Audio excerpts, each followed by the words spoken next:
আমরা তো মাছ মাংস খাই, তুলসীর মালা পড়তে পারবে না। যার গলায় তুলসীর মালা নেই তার হাতে জল খেলে মদ খাওয়ার সমান হয়ে যায়। যার গলায় তুলসীর মালা নেই তার হাতে টানা 7 দিন অন্ন জল গ্রহণ করলে তার জন্ম জন্মান্তরের কৃষ্ণ ভক্তি নষ্ট হয়ে যায়। তো সনাতন ধর্মে তুলসীর মালা ছাড়া কোনো শুভ কার্য অনুষ্ঠান হয় না।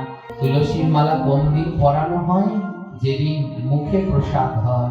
আর যাদের গলায় এখনো তুলসীর মালা নেই সবাই তুলসীর মালা পরবেন। এই আজ বিকালে একজন মাতাজি গিয়েছিলেন, এসেছেন কিনা জানি না এখানে। তিনি বলছেন, বাবা আমরা তো অন্য সম্প্রদায়ের, আমরা কি তুলসীর মালা পরতে পারবো? সবাই পরতে পারবে। তুলসী মালা পরবার কোনো বাদ বিচার নেই। প্রশ্ন করলেন, বাবা আমরা তো মাছ মাংস খাই, তুলসীর মালা পড়তে পারবে না? সবার পারবে, কোনো অপরাধ নেই, পড়ুক, সবাই তুলসীর মালা পড়ুক।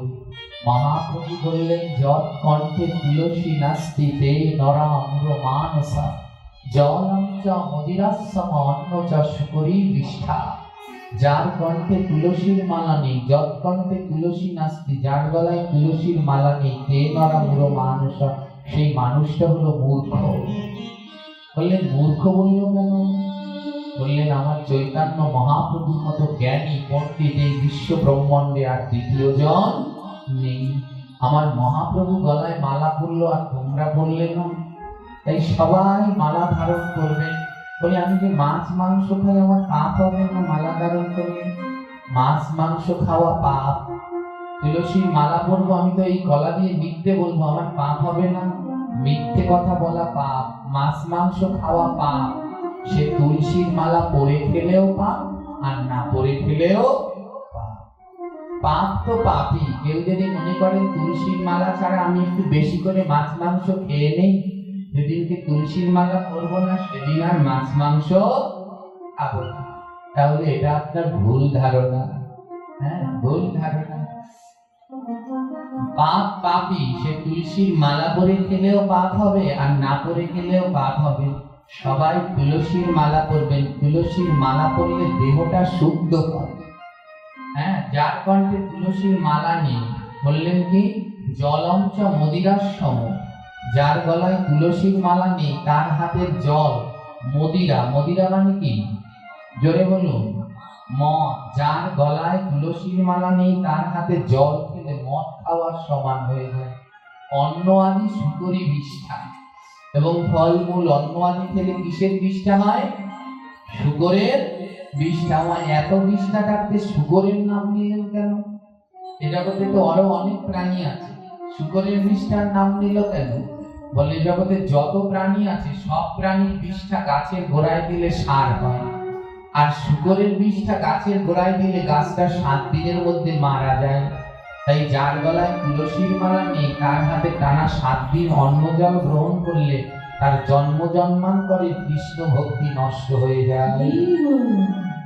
হ্যাঁ, তাই সবাই তুলসীর মালা করবেন, কোনো ভয় নেই। বিভিন্ন জন বিভিন্ন কিছু বলে, কিন্তু গ্রন্থ কি বলেছে, শাস্ত্র কি বলেছে সেই দিকে তাকাবেন। আমাদের দুঃখের কথা কি জানেন? আমরা গ্রন্থের কথা মানতে চাই না, শাস্ত্রের কথা মানতে চাই না। এটা হলো আমাদের সব থেকে বড় দুঃখ। নরোত্তম ঠাকুর এই দিনের বিচার করিয়া মনে ভক্তি রস আস্বাদনে মধ্যস্থ শ্রী ভাগবত পুরাণ।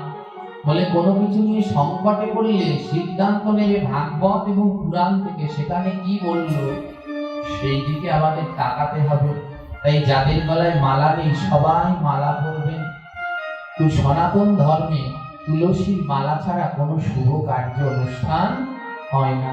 আপনি যেই মতেরই হন না কেন, সব মতেরই তুলসীর মালা ধারণ করতে হবেই হবে। তুলসীর মালা কোন দিন পরানো হয়? যেদিন মুখে প্রসাদ হয়। যেদিন বাচ্চাদের মুখে প্রসাদ হয় তখন কি মালা টাকা লাগে না? লাগে না? ওই দিনকে মালা পরাতে হয়, আর জীবনের শেষ দিন পর্যন্ত যেন মালাটা থাকে। আমার যত শুভ কাজ, যেদিনকে আপনাদের বিয়ে হলো, যদি গলায় মালা না থাকে, মালা পরিয়েছে না পরায়নি? জোরে বলেন, পরাইছিল তো? মালা ছাড়া করতে পারলো বিয়েটা না? কারণ তাহলে ওই শুভ কাজ শুভ হবে না। এই যে কোনো কাজ, বাবা মা মারা গেল, ওই পুরাতন গলায় মালা না থাকলে আবার মালা দিয়ে শ্রাদ্ধ কার্য করতে হবে। এই সবাইকে তুলসীর মালা পরতে হবে, সবাই মালা পরবেন। আমরা সবাই দীক্ষা নেওয়ার জন্য পাগল হয়ে যাই, কি বলি দীক্ষা না নিলে কোনো সময় কান শুদ্ধ হয় না। হ্যাঁ, কান শুদ্ধ হয়, হাত শুদ্ধ হয় না, জল শুদ্ধ হয় না। দীক্ষা না নিলে হাত শুদ্ধ হয় না, হাতের জল শুদ্ধ হয় না, ভগবানকে জল দেব কি করে? তাই দীক্ষা নিতে যাই, ছোট ছোট বাচ্চাদেরকে নিয়ে যাই, দীক্ষা দিন, দীক্ষা দিলে হাতের জল শুদ্ধ হয়। বাবা, তো দীক্ষার মন্ত্র গুরুদেব কোথায় দিল? কানের মধ্যে না হাতের মধ্যে? জোরে বলবেন। তাহলে শুদ্ধ হবে কোনটা, হাত না কান? দীক্ষা মন্ত্র দিলে আপনার কান শুদ্ধ হবে, বলে হাত শুদ্ধ হবে কি করে? বলে গলায় তুলসীর মালা পরলে কান, হাত, মাথা, সমস্ত দেহই শুদ্ধ হয়ে যাবে, আলাদা কিছু লাগবে না।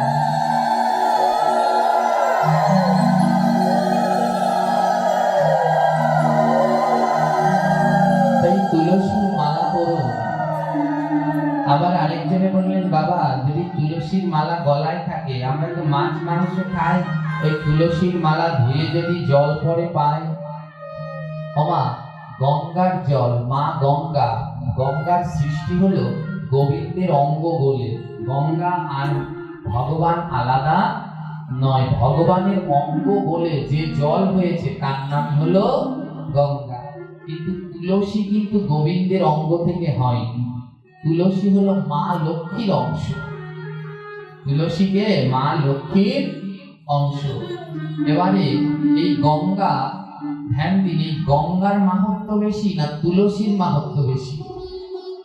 জোরে বলুন।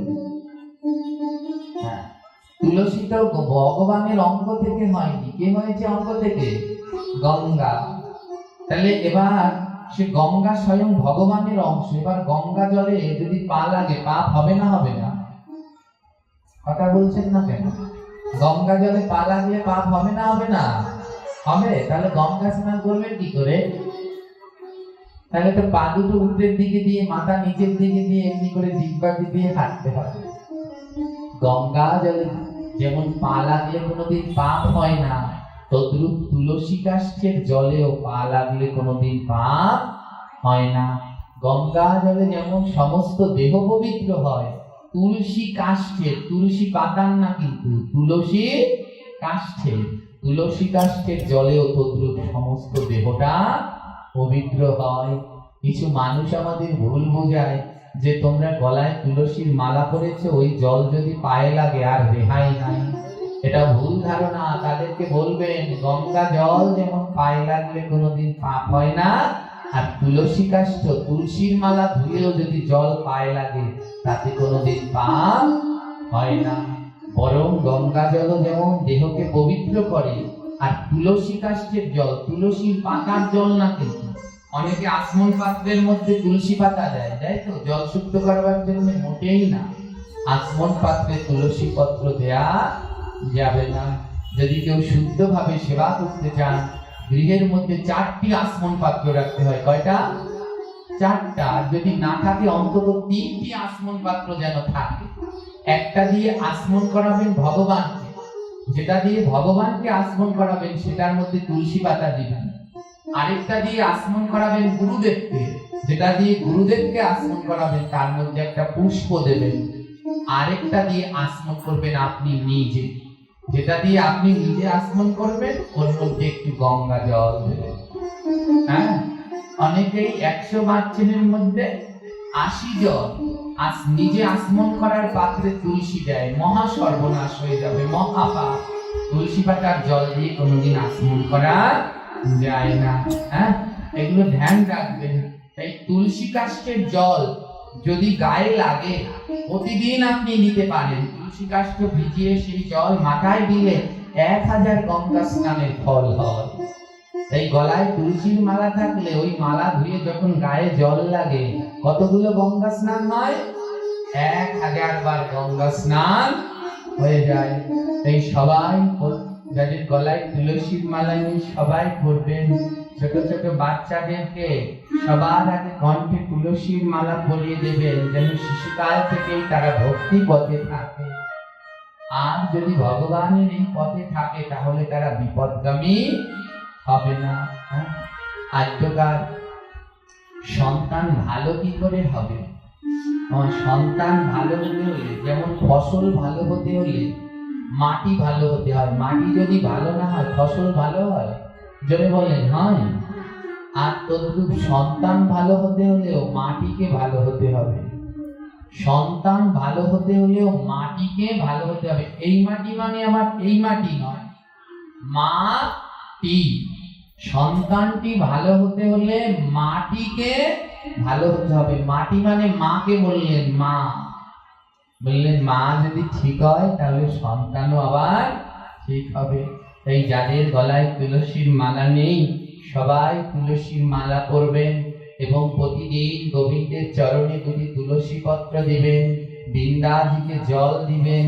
বৃন্দাজিকে ভক্তি, এই তুলসীর জল, তুলসী দান, তুলসী জল আর বদন ভরে নাম করুন।